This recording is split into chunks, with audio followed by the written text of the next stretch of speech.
पुराने शहर के मुख्तलिफ मुकामात पर वक्फे से क्राइम की वारदातों का सिलसिला है जारी। चाकुओं और छुरियां चलना तो अब आम बात हो चुकी है। छोटी छोटी और गैर जरूरी बातों पर होने वाले झगड़ों के दौरान एक दूसरों पर जानलेवा हमले किए जा रहे हैं, जिसका एक ताज़ा वाक़या 28 जुलाई पीर को रात देर गए मादनापेट पुलिस स्टेशन लिमिट्स के एरिया वाहिद कॉलोनी में पेश आया, जहां मामूली सी बात पर हुए झगड़े के बाद एक दोस्त ने अपने ही दोस्त को हमला करके जख्मी कर दिया। जख्मी नौजवान की मोहम्मद रऊफ अलियास लतीफ़ की हैसियत से शिनाख्त की गई है। जख्मी नौजवान 30 साल उम्र वाले लतीफ़ वाहिद कॉलोनी के रहने वाले होते हैं और वो प्राइवेट जॉब किया करते हैं। हमला करने वाले की पाशा की हैसियत से शिनाख्त की गई है। पाशा छावनी नादे अली बेग का रहने वाला होता है। पाशा और जख्मी लतीफ़ के बीच में अच्छा खासा दोस्ताना भी कायम है, मगर कुछ मामूली सी बात को लेकर इन दोनों के बीच में झगड़ा हुआ था, जिसके बाद मुकामी लोगों ने इनके बीच में कॉम्प्रोमाइज भी करा दिया था और फिर पाशा वहां से चला गया, जो कुछ देर के बाद 4 से 5 लोगों के साथ लतीफ़ के पास आया और फिर इन पर चाकुओं से हमला कर दिया,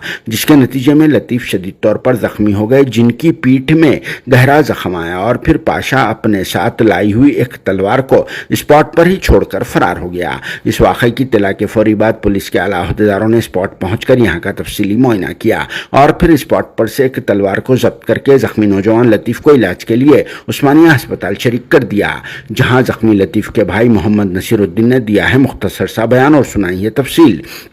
जिसे सुनने के बाद क्या कहना है आप सबका कमेंट बॉक्स में ज़रूर जवाब देना। दूसरी जानिब मादनापेट पुलिस ने इस सिलसिले में केस बुक करके तहक़ीक़ात का आगाज़ कर दिया है। यहाँ इस बात का तज़किरा ज़रूरी है कि मोहल्ले वालों ने एक बहुत ही अच्छा काम अंजाम दिया, जो इस हमले के साथ ही जख्मी की आवाज़ों को सुनते ही स्पॉट पर पहुँच गए और फिर लतीफ़ को बचा लिया। अगर इन टाइम ये लोग मदाखिलत नहीं करते तो शायद मामला मज़ीद बढ़ सकता था, जिनकी मदाखिलत की वजह से ही हमलावर पाशा और उसके साथी चाकू के साथ वहाँ से भाग गए।